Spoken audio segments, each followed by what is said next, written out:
What's up, YouTube? It is your boy JB, and we are here for the week's hottest topics, you guys. I haven't done this in a few weeks. I think like 3 weeks now, but this is number 54 of the week's hottest topics. So these are going to be the hottest topics of this week, and this is the week of October 17th through the 22nd, you guys. So before we get into hot topics, if you are watching hot topics or anything else on the channel and are not subscribed to the channel, then I need you guys to do me a big, huge favor. Hit that subscribe button, the like button, the notification bell button, share the video. And you guys, with that out of the way, let us discuss what is hot and what is trending this week, shall we? All right, you guys. So not a lot happened this week, but we're definitely gonna go down the line and talk about the things that did happen.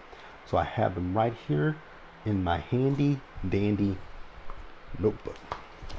So the first thing that I think I want to discuss is going to be, so we got to start this week off with a rest in peace. So General Colin Powell, who was the Secretary of State under former President George Bush, he passed away this week. And he passed away from COVID-19 complications. He was 84 years old. We all know Colin Powell, especially, he was very vocal about the former disgraced, who, right? So, like I said, he passed away with complications from COVID.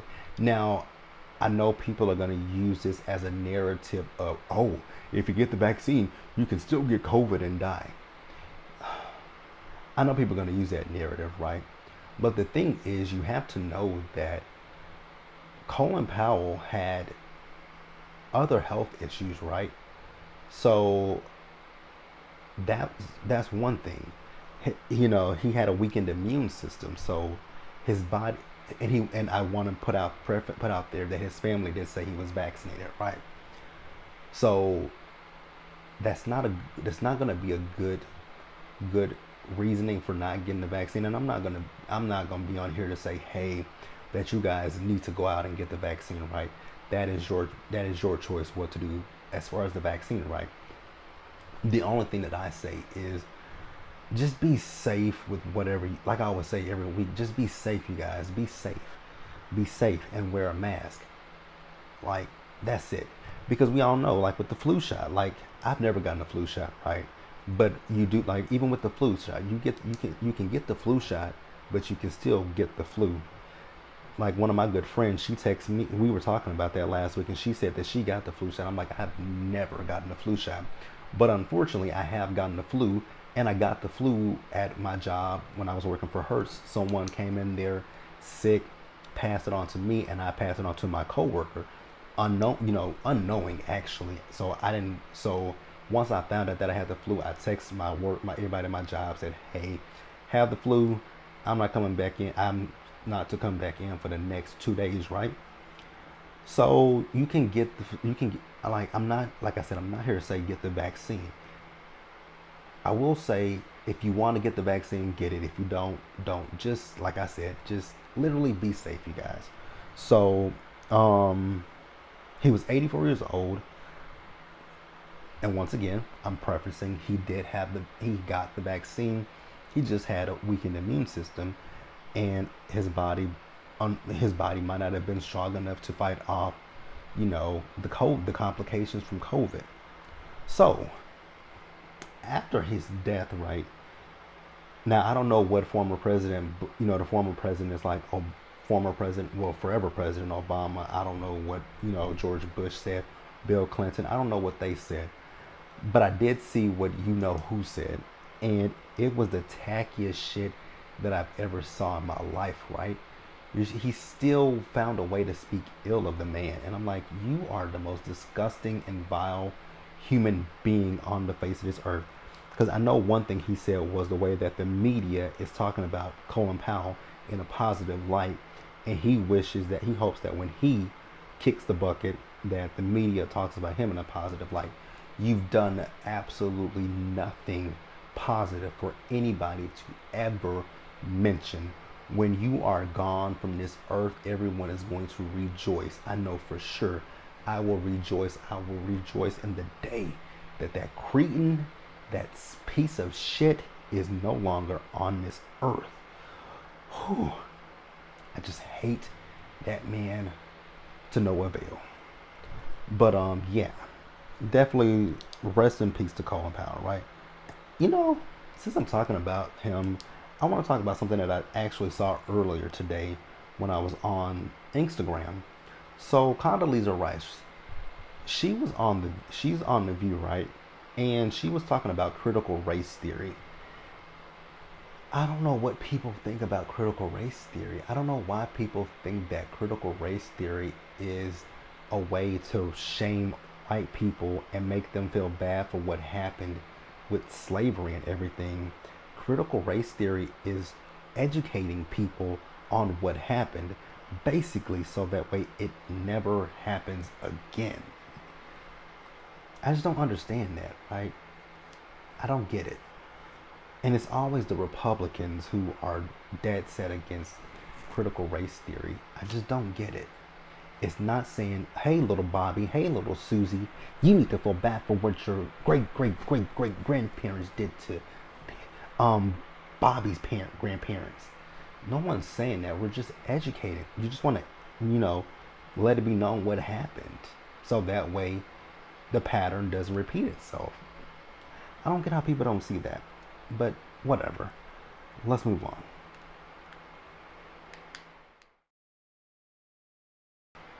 All right, you guys. So we have some congratulations to get out. So congratulations are in order for both Eve and Kourtney Kardashian, right? So, I was on Instagram. I forgot what day I was on Instagram, but it was one day. It was either this week or last week. Actually, it was last week because it was before Queens came on.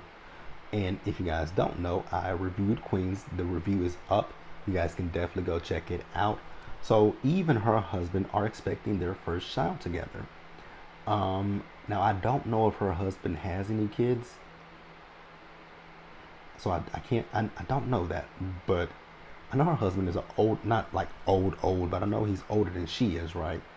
So I would assume I think he does have older kids. I'm not positive. If he does, he does. If he doesn't, I was thinking, when we talk about Real Housewives of Potomac, Ashley Darby and Michael Darby, I always look at people when they get to a certain age, right, and you have kids, and your kids get past the age of 18. I always wonder, why would you start over? That's just interesting. I would never, if I have kids and my kids reach 18, I would never want to start over, right? So the next congrats that are in order is for Kourtney Kardashian. So Kourtney Kardashian and Travis Barker, they are engaged to be married. Now y'all, I'm gonna need y'all to leave Scott Disick alone and Shayna, Travis Barker's ex-wife. That post that she put on her Instagram stories, ma'am, how long have you and Travis been divorced? Move on with your life. Move on with your life. And then people were in Scott's comments asking him, was he okay? People, leave them be. Leave them alone. They ain't done shit to you. But like I said, congratulations to Kourtney and Travis, and congratulations to Eve and her husband. Now I do know that they said that with Kourtney and Travis, they believe that they filmed this engagement on this upcoming show that the Kardashians have that will be on Hulu. Will you guys be watching that? I won't. Like I think I'm the only person on this planet in the U.S. more specifically that has never watched an episode of Keeping Up with the Kardashians. I have never watched one episode of that show. So, once again, congratulations to Eve, Kourtney, and Travis. And we're gonna move on, you guys.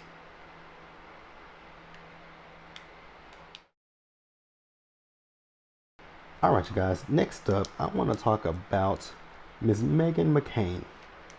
So, you guys know that I talked about this a few months ago about Meghan McCain.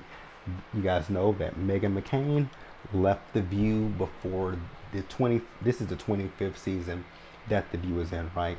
So Megan left The View back in the summer. She announced her departure from the show back in maybe June or July. It was either June or July. It was just before they went on their hiatus, right? So she announced that she would not be returning to the show. And I told you guys then that I had heard that the reason that Megan was not returning is because The View was getting ready to go back live in the studio, which they're in studio now. And, all the women, Joy, Sunny, Sarah,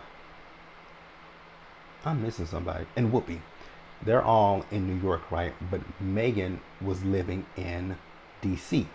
So she was there in DC with her family. I know Megan's mom, Cindy, was just a guest co-host on The View. So like I said, that was a story that was a story, right? That she left because, her life was now in DC and she didn't want to go back to New York. So I guess Megan has now written a book, right? And she's talking about her time, and actually with The View, they do have, so with the 25th season, they do have a podcast, right? So current and past hosts will talk each week. I think it's each week. The co-host, they'll go on a podcast and they'll talk about their experiences on the show. I know Raven Simone has talked about her experiences on the show with Candace Cameron Bure. Raven has talked about her experiences. So Megan has done this book, right? And Megan is talking about how, but see, the thing is, with Megan I always felt like Megan made herself out to be a victim, right? Megan would say and do things, especially her and Joy would go, butt heads. Like her and Joy butted heads a lot. There were times that she and Whoopi butted heads, but more times than not, it was she and Joy, right? And for me, when it came to Megan, I always thought that Megan was just plain flat out rude when it came to Joy. And Joy didn't play that with Megan, and she would, basically put Megan in her place, right? So if you guys did not watch last season when Joy and Megan got into it, when Megan returned back from maternity leave, I think this was literally after the January 6th riot that happened, with who, right? No, Megan was off the next day. Megan was off the next day. I remember that. But when Megan came back from maternity leave, right, it was actually the first day that she was back that they got into it. And I don't forget because I watched that episode and I forgot what this segment was about. But they were talking about something and Joy and Megan got into it. That was when Joy was like, that Megan should have some respect for her. Like, I've been on for 25 years. And I've been here for 4 years. And Joy was like, just show me some respect. And Megan was like, I know you miss arguing with me, Joy. She said, actually, no, I did not. I did not miss you at all.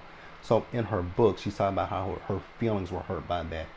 Like, you were egging her on and you gonna sit here and say, oh, I know you miss me. And when she said no, she didn't miss you, now your feelings are hurt. So yeah, Megan is now trying to say that the environment was toxic and, that she had enough of it. And she told the producers that, she wanted out just because of how toxic it was. Which I will say, though, that Megan is not the first person to say that it's a toxic environment. But here's the thing here's the thing, right? When it comes to The View or any type of show, right? Any type of show, any type of work environment where it's predominantly women, there's gonna be cattiness. Because when I was in my 20s, right? Actually, I was 19, getting ready to turn 20 at the time, right? I worked at a bank in my hometown. In the department that I worked in, I was literally the only male in that department. So it was nothing but women in there. And they had drama with each other. And when I got there, I was neutral, like I was cool with everybody. But then at one point, they tried to draw the line and they wanted me to be on one side. I'm like, oh no, I don't play that. So I went home and talked to my mom. I'm like, they are trying to drag me in some drama. She's like, yeah, Jerome, women in the workplace, they're messy. They do stuff like that. And I was like, really? She's like, yep, women can be a little bit catty. and messy. And I was like, that's interesting. So it very interesting that women are catty like that. Like I don't. That's not some stuff that I get involved in. I don't care about that kind of shit. It just ain't for me. But yeah, that's it. Let me know what you guys think. Are you guys have you guys been watching The View this season? I've been off and on this season. Let me know. Do you guys miss Megan? Do you wish Megan was back? Let me know. Let me know in the comments section, and we're gonna move forward, you guys.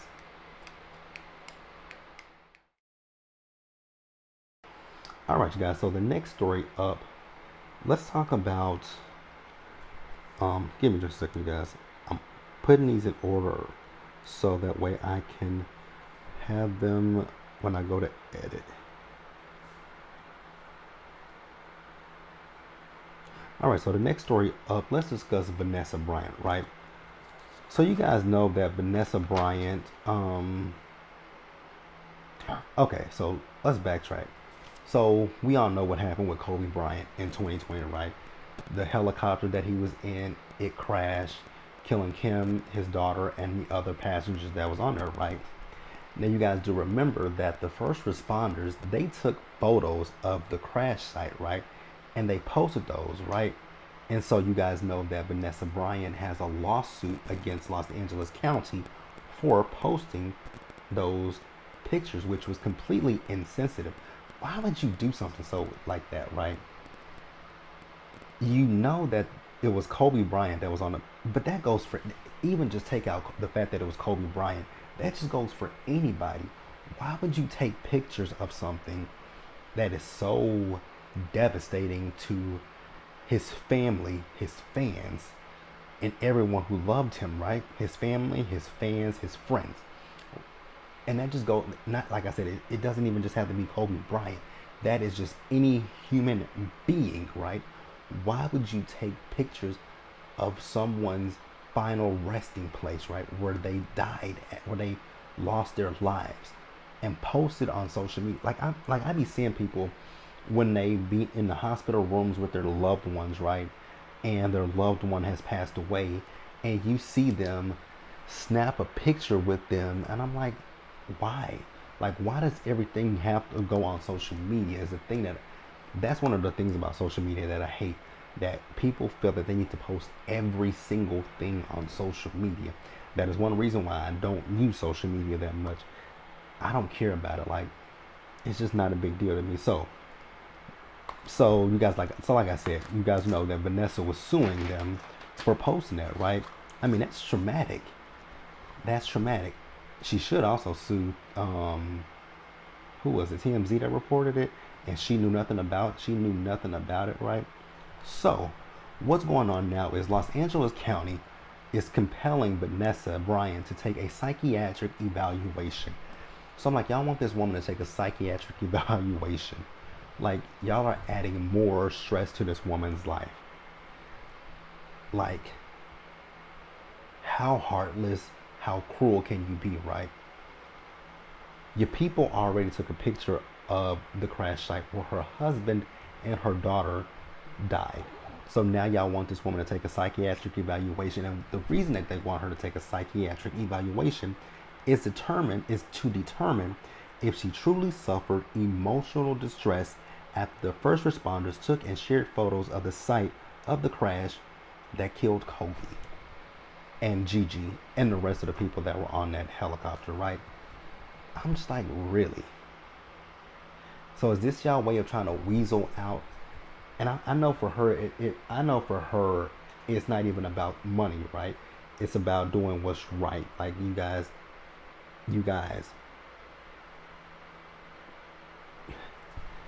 I'm just still stuck on the fact of how insensitive that is. Her husband, her daughter, and I'm pretty sure that the people on the planes were her friends. Like, you literally did something that is morally insensitive. It's morally insensitive. You literally took photos of a crash site and you posted it on social media. The reason that you posted it on social media is because you wanted some attention. You wanted to be the person, the first person who said, "Oh, we were there, we saw it. Here's the pictures." That once again goes back to that social media, the whole mentality of me first, me first, me first, no me first, no me first. That's literally what that is. It's a me first mentality. And I think once people can, but with social media, I don't think people are ever going to get away from a me first. People want to be the first person to post a story. People want to be the first one to have a picture of this, that, this, that, this, that. And oftentimes people do things for, we all know people do things for clickbait reasons, right? I just think it's tacky and it's distasteful for LA County to want to compel this woman to get a psychiatric evaluation. Put yourself in her shoes, right? How would you feel if someone took photos of your deceased husband and your daughter? How would you feel? And then they, against your knowledge, posted it to social media. And once again, I will preface that she, at the time, especially when TMZ posted that Kobe had passed away, she knew nothing about this. So throughout this entire process, no one put the wife and the mother first. It was, again, me first. It was the me first. Let me get this click. Let me get this view. It was basically clout chasing, right? And you were using the likeness and images of her husband and her daughter because you knew that would get people to come and look at if you have Facebook, Twitter, Instagram, or even your blog, that would get people to say, "Oh my God." And I don't even understand why people would want to see that. That is morbid. And it's also morbid that they took the photos in the first place. That's morbid and disgusting. But yeah, let me know what you guys think about that story. LA County should be ashamed of themselves, but we're gonna move on. All right, you guys, next up, let's talk about Howard University. And it's so interesting, this story with Howard University, because when you think of HBCUs, Howard is one of the top that comes to your mind, right? You got Howard, you got Clark, you have Moore's, you have Morehouse, you have Grambling, Prairie View, you have, the list goes on, right? The list goes on when you think about the HBCUs. But the likes of Howard and what's being said about Howard, you really would not think that Howard, this big prestigious one, right, that gets so much money in grants, this and that, right? So it's come out that the students, their living conditions are basically piss poor at best, right? Now, I will say, though, that there is a HBCU in my hometown of Tyler, Texas, and the HBCU is called Texas College, right? So, now, at Texas College, I don't know what the living situation is because I didn't go there, but for years, the outside of the school, it needed a facelift, right? Because it looked a little ragged, a little worn down, right? But I know over the last few years that they kind of upgraded it, right? And I know at one point, I think they got, I think the campus was starting to grow and they had to get some off-campus dorms. And what they did was, there's an old retirement home that was not in use anymore, right? They turned that old retirement home into the dorms. It still smelled like a retirement home. I don't care how much they tried to clean it. It still smelled like a retirement home. It had the retirement home feel, right? So with not Morehouse, but with Howard, those students down there, their dorms, some of them have mold in them, roaches, rats. Like, y'all don't have enough money to call out an exterminator. Y'all don't have enough money to call someone to come treat the mold. Like, that is disgusting. Like my first apartment that I had, that apartment, it took me. It I didn't realize it until 2 months after I moved in. Like I had a crate with my stuff in it, and I would come home every day. And over the 2 months that I was there, I noticed on my crate and on my TV and my TV stand, I'm like, wait a minute. I'm like, there's a lot. I'm like, there's this green stuff right here. I'm like, what is this? And I would clean it off every day, not thinking anything of it. And then one day, something told me to look up at in the corner, because I was like, it's coming from over, and it was on my nightstand. I'm like, why is my and on my nightstand I was able to notice what it was because my nightstand is black, and I'm like, that's mold. So then I looked up, and the vent was just literally covered, and it wasn't even black mold. Well, it actually was. It was green and black mold. And I went and told my apartment complex. They came and actually, mind you, it took them 2 days to come out there after I told them. I'm like, what the hell? But these kids are paying for this expensive ass tuition, and you got them living like they are in the projects. Mold, rats, and roaches. And this is Howard. And y'all got Felicia Rashad there. Like, make her take a pay cut. Like, y'all can afford to upgrade the living conditions. So terrible, right? And you guys know that I want to go to an HBCU for grad school, and Clark Atlanta, right? They have on campus living for, the undergrads as well as the graduate students. And I was like, you know what, if I get accepted next year and I do decide to go down there and live, with me, what I'm going to do is I'm going to get me an off-campus apartment, because I just don't. Because the one thing I don't do is rodents. I don't do rats, and I don't do roaches. Definitely don't do rats. I'm terrified of rats. Definitely terrified of. I can't stand a rat. Can't stand rats. But that is just terrible. The conditions that those kids are having to live in. But that's it, and we're gonna move forward.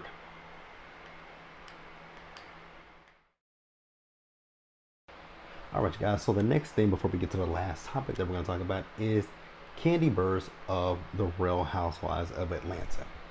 So we all know Candy's businesses and restaurants, right? Her businesses, her restaurant, her everything that she does, right? So it came out this week that Candy, and actually it's her and Todd's restaurant group LLC, right? They owe $20,000 in back taxes, right? And from the article that I read, I think most of this has to do with the restaurant Blaze, the steakhouse that she has out there in Atlanta, right?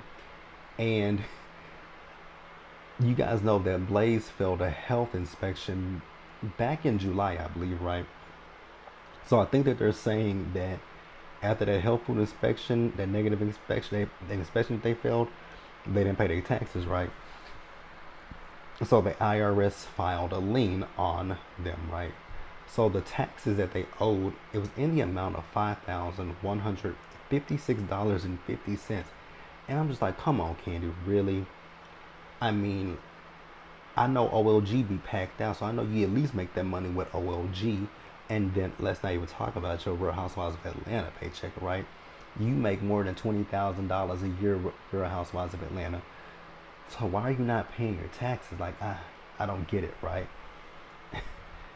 I just don't understand it. I don't understand these celebrities that don't pay their taxes, right?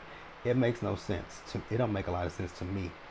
Like for me, you guys know I do Uber Eats, and when I get paid from there, Uber doesn't take any taxes, so that's all on me to pay back. Like 1 year, like actually it was last year, right? Last year, no, it was a year before, where I owed them money, like because with my regular job I made $45,000 a year, right? And with Uber for that year I made $10,000. So that put me at 50,000. It literally put me at $50,000. I'm like, damn. I'm like, shit, I didn't even see $50,000. So when I put in my taxes, I owe them $200. I'm like, oh, oh God. I'm like, I owe y'all taxes? I owe y'all, huh? And even with YouTube, when people who do YouTube, you still have to factor this shit in, right? You know, I was thinking about doing an LLC so I can put everything under a business tax. I still think I'm gonna do that because I know with Uber, I'm going. That's the thing. I'm a owe. As long as I do Uber, I'm a owe fucking money. Oh God. So they also have a lien on her restaurant, and it's for the amount of $15,812.52. Girl, get on the do something because it don't make no sense that you owe in taxes when you got the money. Pay your taxes, Candy. And let's move on, you guys.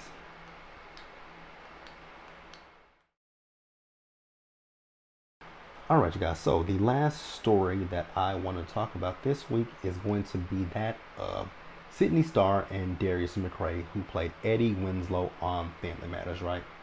So me being on social media, I was just scrolling through, minding my business, and then I see on social media, I saw this picture of Sydney Starr with Darius McRae. I was like, oh God, here we go again.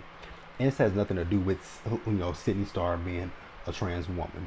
I have nothing against that. The issue that I have is that it's Sydney Starr. Sydney Starr is just thirsty. Thirsty. Like, you guys remember what she did, what happened with Chingy, right? Sydney is a fame whore. She's an attention whore. Sydney just wants the media attention. So it's like she does things to get. And I was watching this interview earlier with Sarah from Bad Girls Club and Baddies ATL. She was doing an interview with Wes over at A Connection TV. It was an interview with Mona Simone, right? And she was talking about Sydney, how Sydney turns up for the cameras, but outside of the cameras, Sydney is cool. And I believe that, right? I think Sydney might be cool, but I think Sydney does things for one, shock value, and to get people's attention and to get people to talk about her. But when people talk about Sydney, it's never in a positive light. It's always something negative, never good. I mean, look at how she portrayed herself on Love and Hip Hop New York. People really didn't rock with her. And then on Baddies ATL, she was annoying as hell and she just did things for attention. So, like, I really want to like Sydney, but she just does things, like I said, she just does things that I'd be like, girl, I can't rock with you because of that. Like, so people started thinking that Darius and Sydney were in a relationship. So Darius and his people came out and said that they were not in a relationship with each other, right? He denounced that. And so there was this photo shoot that they did. I don't know if it was recent or if it was old, right? But she was backing it up on him. They were very close, kissing, but he's engaged, right? But you know what though? That wasn't actually the first time that I had heard something about Darius and Sydney. So I had heard about it once before, but I just didn't think too much about it because I thought, hey, this is Sydney Starr. The girl would literally do anything to have her name out there. And when I think about Sydney, right, I was thinking about this yesterday I think I was actually watching Scotty's video, right? And I was thinking about this, right? Because when you have any kind of surgery done, right? Any kind of surgery, cosmetic wise, right? They always make sure that you're doing it they always give you a psychiatric evaluation and want to see if you're doing this for they want to see where you are, right? Part of me wonders if Sydney is insecure, maybe. It's just a lot that I wonder when it comes to Sydney. Is she insecure? Is she like, I just wonder a lot of things about Sydney Starr. And it has nothing to do with her being trans. I just wonder what goes through her mind. Like, why does she seek, because it's almost as if she seeks validation from people, right? I just wonder, when people who do things like that, right, who do things to get the attention of the public, right, I always wonder, were you not shown love growing up as a child? There's people not tell you that they loved you, right? Like I just wonder what happened in a person's upbringing that they then seek attention, because it's not love. It's not love that you're seeking. You're seeking attention. You're seeking validation from other people that you don't know. So I always wonder, why do people? I just really do wonder. I should have went to school to be a psychiatrist, or I just wonder, why do people do that, right? Because for me, I'm not gonna say I'm the most secure person in the world, but I don't go out and seek validation from other people, right? I just don't need it. I don't care. Like, it's nice, if people like me, cool. If people don't, that's your prerogative. I don't need, like, I be seeing people on social media, like I see people on my Twitter, and when I see people who tweet to celebrities all day, you know, basically kissing ass, telling them, "Oh, you're this," I always wonder, why do you feel the need? Why do you? Because when I see people now, I could be wrong, right? But when I see people who tweet celebrities or celebrity adjacent all day, every day, just gassing them up, basically looking like they're trying to get a like or a follow, I'm like, do you not have friends? Like, did you not get love? Like, what is it? What are you searching for? Like, I always wonder that. That's something that I always wonder. But that's it for the hot topics, you guys. Let me know what you guys think about all the topics that were discussed this week. Leave your comments in the comment section below. Subscribe to the channel. Hit the notification bell button so that way you guys know when I drop anything else. Share the video. And until the next one, you guys, stay safe. Take care of yourselves. Remember, wash your hands. Wear a mask. Socially distance. We do this every single week. Same time, same place, same channel. As always, JB. I'll catch you guys later on tonight for Love After Lockup. Bye, guys.